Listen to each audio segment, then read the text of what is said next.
Controller, ये एक tower में बैठा रहता है, एयरपोर्ट पर ही इसकी ड्यूटी होती है। ये टावर बहुत ऊंचा होता है, लिफ्ट से लोग इसमें जाते हैं।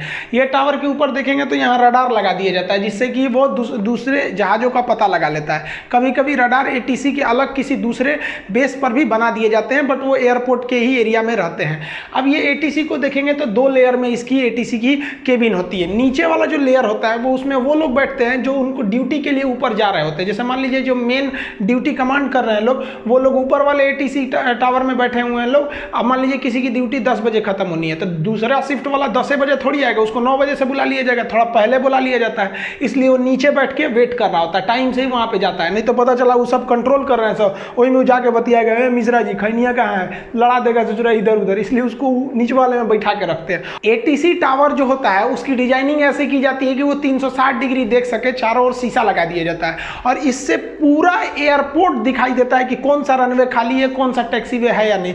ये अपने स्क्रीन पे तो देखते हैं, साथ ही विजुअल भी देखते हैं कि हाँ ये रनवे खाली हो गया। अब उसके ऊपर दूसरे जहाजों को वो लैंड कराने के लिए अलाउ कर देते हैं। एटीसी टावर में बैठे कंट्रोलर्स के पास पूरा एयरपोर्ट का नक्शा होता है। जिस तरह से स्टेशन मास्टर के पास पूरा स्टेशन का नक्शा होता है, कौन सा ट्रैक किधर जा रहा है, वैसे ही इन लोग के पास पूरा एयरपोर्ट का नक्शा होता है कि टैक्सीवे किधर है, कौन सा रनवे है। मतलब बड़े एयरपोर्ट पे 2-2, 3-3 रनवे होते हैं, तो ये टोटल इन लोगों के पास नक्शा होता है। जो रनवे या जो टैक्सीवे बिजी होता है वहां पर ब्लिंक करते रहता है कि ये वाला एरिया थोड़ा सा बिजी है। अब तो एटीसी के जितने चीज़ें आ गए हैं वो हर चीज़ ऑटोमेटिक आ गए हैं। नहीं तो पहले यहाँ पर एक देखिएगा तो एक चौकोर सा यहाँ पे ये लोग रखे हुए हैं लोग, इस पर क्या हुआ रहता था, लिखा रहता था कि जहाज़ की टाइमिंग, कौन सा जहाज़ है, कैसे आएगा। तो जो जहाज़ है अभी लैंडिंग, जो जैसे स्टेशन पर कैसे होता है, शेड्यूल होता है कि दिल्ली से कितनी ट्रेनें खुलेंगी, कितनी जाएंगी, उसी तरह से हर एयरपोर्ट का शेड्यूल होता है कि कितनी जहाज़ें यहाँ डेली आती हैं और कितनी जाती हैं। तो जो शेड्यूल वाला होता है उसको यहाँ रख लिया जाता है, उस पर सारा लिस्ट लगा रहता है। जो लैंड कर जाती है उनको एक अलग उसमें रख देते हैं लोग, और लैंड की है तो यहीं थोड़े रहेगी, उड़ के जाएगी यहाँ पर। तो जो चली गई है उसको नीचे गिरा देते हैं लोग यहाँ पर, ताकि इसको पता रहे कि इतनी जहाजें अभी आने वाली है, इतनी लैंड कर चुकी हैं, इनका फाइनल हो चुका है, ये टोटल खत्म हो जाता है। तो ये पहले इस तरह से होता था। अभी तो हर चीज का स्क्रीन टच एक पैनल आ गया, उसी में ये लोग कर लेते हैं। इन लोग को जहाज की जो जानकारी पहले दी जाती थी वो प्राइमरी रडार पीआर से मिलती थी। प्राइमरी रडार पे केवल जहाज पता चलता था, ये जहाज आ रहा है, उसका स्पीड और लोकेशन नहीं पता चल पाता था। इसलिए एक सेकेंडरी सर्वेलांस रडार लगाया गया। ये सर्वेलांस पता लगा लेता है, प्राइमरी रडार के ठीक ऊपर फिट हुआ रहता है सेकेंडरी सर्वेलांस रडार, जिसे हम सेकेंडरी रडार के नाम से जानते हैं। ये रडार बहुत ही एडवांस होता है। ये एक तरह का क्वेश्चन आंसर करते रहता है जहाज से, वो इधर से इंट्रोगेट करता है एक अलग फ्रीक्वेंसी पे। जैसे ये देखिए 1030 हर्ट्ज की फ्रीक्वेंसी पे छोड़ा है मेगा हर्ट्ज, वो 1090 मेगा हर्ट्ज पे वो छोड़ा है। तो ये एक दूसरे से कम्युनिकेट करते रहते हैं जहाज से। जहाज का जो कॉकपिट होता है जिसमें पायलट बैठता है, वहां एक इंस्ट्रूमेंट लगा रहता है जिसे ट्रांसपॉन्डर कहते हैं। ये ट्रांसपॉन्डर 2 चीजों से मिलकर बना है, ट्रांसमिट मतलब छोड़ना और रिस्पॉन्ड मतलब जवाब देना। तो ये जो होता है ना, जैसे यहां से आपका सेकेंडरी रडार कोई सिग्नल भेजेगा इसके ट्रांसपॉन्डर में यहां पर, तो ये क्या करेगा, ये सवाल सिग्नल नहीं भेजा, एक तरह का क्वेश्चन आंसर कर रहा है, इंटरोगेट कर रहा है कि तुम कहां के जहाज हो, कितना के स्पीड में हो, कितना ऊंचाई पर हो, कहां जाओगे।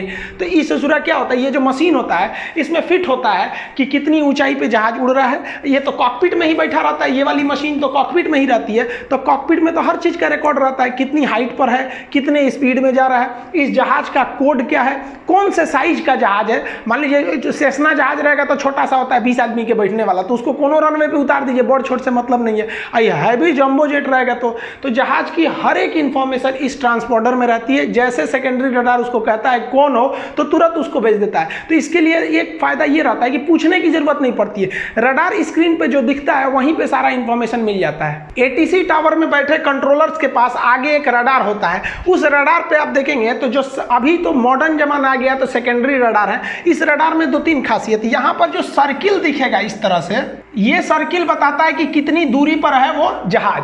अब कई ठो सर्किल है सब यहाँ पे, ये अलग अलग दूरी को दर्शा देते हैं सर। इसमें देखेंगे तो जहाज जो होता है यहाँ पे कुछ कोड दिख रहा है, जहाज तो दिख ही रहा है, वहां कुछ लिखा हुआ है। ये क्या करता है, सेकेंडरी जो उसके अंदर का ट्रांसपॉन्डर बता देगा कि ऊंचाई कितनी है, हाइट कितना है, कितने बड़ा जहाज है, जहाज की कैटेगरी बता देता है, ताकि इस एटीसी को आराम से सहूलियत पता चल जाती है और उसको लग जाता है कि 2 जहाजें आपस में लड़ने वाली तो नहीं है। जैसे यहाँ देखेंगे 2 जहाजें एक पास पास है, लेकिन एक की हाइट 16,000 फीट है, एक की हाइट 22,000 फीट है, तो टेंशन फ्री है, एक के पास रहो, क्या दिक्कत है, एक हाइट पे एक नहीं है।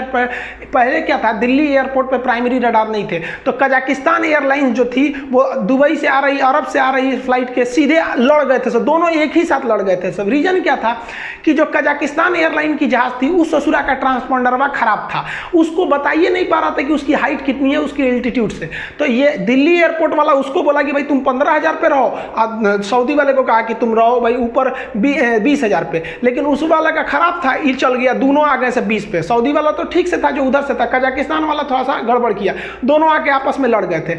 लेकिन अगर उस वक्त दिल्ली में सेकेंडरी रडार रहता तो उसका खराब था तो क्या दिक्कत है, इधर तो पता चल सकते थे, हालांकि ट्रांसपोंडर खराब था तो इसको भी गलत जानकारी मिल सकता था। तो ये सेकेंडरी रडार बहुत मदद करता है। सेकेंडरी रडार में आप देखेंगे कई इंफॉर्मेशन लिखे रहते हैं, इसमें एयरक्राफ्ट की आईडी रहती है कि कौन से देश का जहाज है, उसमें एल्टीट्यूड लिखा रहता है, डेस्टिनेशन कहाँ जाना है उसको ये कोई ज़रूरी नहीं है, लेकिन स्पीड और एयरक्राफ्ट का टाइप यहाँ लिखा रहता है। तो ये यहाँ पर आपको एक जहाज दिख रही है, ये वाला एरिया ऐसे, अब ये जहाज का यहाँ सारा इंफॉर्मेशन दे दिया, यहाँ पर एक जहाज दिख रही है, यहाँ इसका सारा इंफॉर्मेशन दे दिया। तो सेकेंडरी रडार जो होता है वो स्क्रीन पर हमको हर एक जानकारी दे देता है। ये सेकेंडरी रडार को जानकारी ट्रांसपोंडर की मदद से मिल गई रहती है। इस तरह से एटीसी टावर में बैठे कंट्रोलर के स्क्रीन पर ढेर सारे जहाजें दिखती हैं, लेकिन उससे वो कंफ्यूज नहीं होता है। जबकि रेलवे में स्टेशन मास्टर को देखिए ना, उसको केवल बत्ती दिखाई देती है और कंट्रोल पे पूछता है कौन जहाज है, मतलब कौन सी ट्रेन निकल रही है, उसको बत्तियां पे थोड़े लिखला रहता है कि राजधानी निकली कि शताब्दी निकली। लेकिन यहाँ पर देखिए इसको तो एकदम अच्छा से बत्ती भी दिख रहा है कि कौन सी जहाज आ रही है और वहाँ पे सब चीज़ उसके बारे में लिखा है। ये लोग भी हैबिचुएटेड हो जाते हैं कि कितनी जहाजें आएंगी कितनी नहीं आएंगी, आपको ही पता है जहाजों का शेड्यूल होता है। ये ट्रांसपोंडर जो होता है ये बेसिकली 3 टाइप के होते हैं जिन्हें मॉड कहते हैं। मॉड अल्फा ये उतना अच्छा नहीं होता है, केवल एल्टीट्यूड वगैरह बता पाता है, उससे ज़्यादा कुछ नहीं। उससे थोड़ा अच्छा होते हैं चार्ली एस सी, और सबसे एडवांस अभी जो हो रहा है सिरिल मोड का आ रहा है। ये जो होता है एस टाइप का जो ट्रांसपोंडर होता है ये हर एक इंफॉर्मेशन दे देता है। अभी जितने बड़े जहाज हैं उसमें मॉड एस टाइप का ही ट्रांसपोंडर लगाना पड़ेगा। ट्रांसपोंडर में क्या होता है, एक स्क्वायर कोड भरना होता है। हर जहाज का अपना एक आइडेंटिफिकेशन एक कोड होता है, जैसे आपके गाड़ियों का नंबर होता है वही इस ट्रांसपोंडर में भर दिया जाता है। यहाँ नंबर होता है चेंज करने का, जैसे इसने लिखा है यहाँ पे जो भी नंबर यहाँ पे देख रहे हैं ये नंबर लिख देगा, कोड भरेगा। यहाँ पे नीचे जो होता है स्वैप कोड इनपुट के लिए बटन दिए रहते हैं, यहाँ पे वो बटन दे सकता है, यहाँ पे एल्टीट्यूड वगैरह दिखाई दे रहा होता है तो यहीं से भरना होता है। जैसे इसने भर रखा है कि 1725 1725, तो एटीसी के डिस्प्ले में क्या दिखाई देगा 1725, यानी ये जहाज का कोड है। अगर कोई गड़बड़ी करेगा तो इसी जहाज के कोड से पकड़ा जाएगा। जैसे किसी का एक्सीडेंट करके आप भाग जाते हैं तो आपका गाड़ी का नंबर होता है ना, वैसे एक तरह से कर दीजिए तो एटीसी को ये नंबर दिखाई देगा कि ये किस आईडी की जहाज है। कॉकपिट में बैठे पायलट को कभी बड़ी भयानक समस्या का सामना करना पड़ता है। जैसे मान लीजिए कि जहाज हाईजैक हो गया, हाईजैक होने पे क्या करते हैं सब ना, जो हाईजैकर होते हैं कॉकपिट में घुस के खोपड़िए पे बंदूक भिड़ा देते हैं, कहते हैं कुछ मत करना, बताना भी मत कि हम हाईजैक हो गए हैं। अब क्या होगा, बता देगा कि हाईजैक हो गए तो खोपड़िए उड़ा देगा यहाँ पर, और नहीं बताएगा तो एक कहीं और उड़ा के लेके चल जाएगा। एक और समस्या क्या होती है कि जो जहाज होता है उसका नेविगेशन सिस्टम होता है, रडार होता है, रेडियो होता है जिसपे वो बात कर रहा होता है। कभी कभी रेडियो सिग्नल काम नहीं करता है या नेविगेशन ही गायब हो जाता है, उस गायब हो जाएगा, हवा में फ्यूल खत्म होगा, दबाक दे गिरेगा कहीं, तो एक ये समस्या है। और दूसरी कभी कभी एयरपोर्ट पे मिलिट्री वाले जहाज घूमने लगते हैं सब, मिलिट्री का जहाज का कोई एरिया नहीं होता, वो कहीं भी जा सकते हैं। सवारी वाले का तो फिक्स होता है ना कि भाई यहाँ से वहाँ जाएगा, मिलिट्री वाला कहीं भी चले जाते हैं सर। एक और चीज़ क्या होता है कि जब जहाज लैंड करने वाला होता है तब इसको कोई ज़रूरत नहीं है कि एटीसी से बात करे, इसको तो एयरपोर्ट देख ही रहा है। अब ये आईएलएस से ही जा सकता है, लोकलाइजर और ग्लाइड स्लोप की मदद से। पिछले वीडियो में हम आईएलएस समझा दिए थे। अब एकदम आप जहाज उतर गए तो एटीसी को एक काम है क्या कि आपको एकदम दुआरी तक पहुंचाएगा। तो जब नीचे आ रहा होता है तो इसका नंबर अलग चेंज करना होता है। तो इस सारी समस्याओं का निदान कर सकता है ट्रांसपोंडर का स्वैप कोड। ट्रांसपोंडर का जो नंबर होता है वो क्या होता है, वो तो आपका स्पेसिफिकेशन नंबर है, लेकिन इसमें कुछ जो स्पेसिफिकेशन नंबर आपके जहाज को दिया जाता है उसे स्वैप कोड कहा जाता है। स्वैप कोड जो होता है कभी कभी इमरजेंसी में इसे चेंज करना होता है। कब चेंज किया जाता है इमरजेंसी में, तो यहाँ बटन होता है, घुमा के चेंज कर सकते हैं। मान लीजिए कि आपका जहाज जो है ना, वो आपका जहाज हाईजैक हो गया, कोई उसको किडनैप कर लिया, खोपड़िए पे बोला है कि कुछ मत करना, उधर एटीसी कर रहा है, क्या हो गई लो, तो आप कहेंगे क्या खोपड़िया पे बंदूक भिड़ाया है, हाईजैक हो गए, मार देगा, एक गोली चल जाएंगे। तो उसमें इतना बटन होता है कॉकपिट में, समझे में नहीं आएगा हाईजैक वाले को। तो ट्रांसपोंडर में भर दीजिए 7500। जैसे 7500 भरेंगे, जो एटीसी टावर है उसको दिखेगा 7500, मतलब ये जहाज जहाज हाईजैक हो गया है, तुरंत मिलिट्री को कहेगा इस जहाज को चारों ओर से घेर के कहीं उतार लो, भागे मत यहाँ पर। हमारा जहाज IC-814 हाईजैक हुआ था ना 1999 के आखिरी दिन सन 2000 को, 1 जनवरी को हाईजैक कर दिया सर, लास्ट दिन में लोग घूमने आ रहे थे। तो उस समय ATC जो सोचा दिल्ली तक जहाज चली आई थी, पता ही नहीं चल रहा था कि उन लोग को हाईजैक हो गई है। हालांकि उन लोग को अमृतसर एयरपोर्ट पे उतारा भी गया था, हम लोग बहुत मौका गंवा दिए थे। एक और चीज तो ये आप समझ गए इमरजेंसी स्वैप कोड क्या हो सकता है। 75 भरा तो हाईजैक है, अगर 7600 भर दिया है तो मतलब समझिए कि उसका नेविगेशन फेल हो गया है। नेविगेशन फेल का मतलब कि देखिए हाईजैक हुआ है तो भरेगा स्वैप कोड क्या भरेगा 7500, तो जैसे दिखेगा समझ गया हाईजैक है। नेविगेशन फेल, उसका सिग्नल काम नहीं कर रहा था, पूछेगा कैसे हम जाएंगे कि नहीं। तब इसको क्या किया जाता है, एक दूसरा जहाज इसके बगल में मिलिट्री वाला भेजा जाता है, ये उससे बात करता है कि भाई साहब ऐसा ऐसा समस्या है, तो अब मिलिट्री वाला फिर ATC से बात कर लेता है, तो ये भर देगा 7600। अब क्या होता है मिलिट्री वाला जहाज को परमिशन नहीं होना, इसको कोई रोक टोक नहीं करता है, तो इसके लिए 00 या 777 427 का प्रयोग किया जाता है, दोनों अलग अलग चीजें होती हैं। अब एक क्या होता है विजुअल फ्लाइट रूल होता है। विजुअल फ्लाइट रूल को शॉर्ट करना है VFR कहते हैं, मतलब जब जहाज लैंड करने वाला होता है, जब मशीनों से वो जुड़ जाता है, ILS मशीन उसको आराम से उतार लेती है, तब वो ATC से उसका संपर्क तोड़ दिया जाता है। तो कैसे तोड़ दिया जाता है, तो संपर्क तो टूटेगा नहीं, वो अपने ट्रांसपोंडर में 1200 डिजिट भर देता है 1200।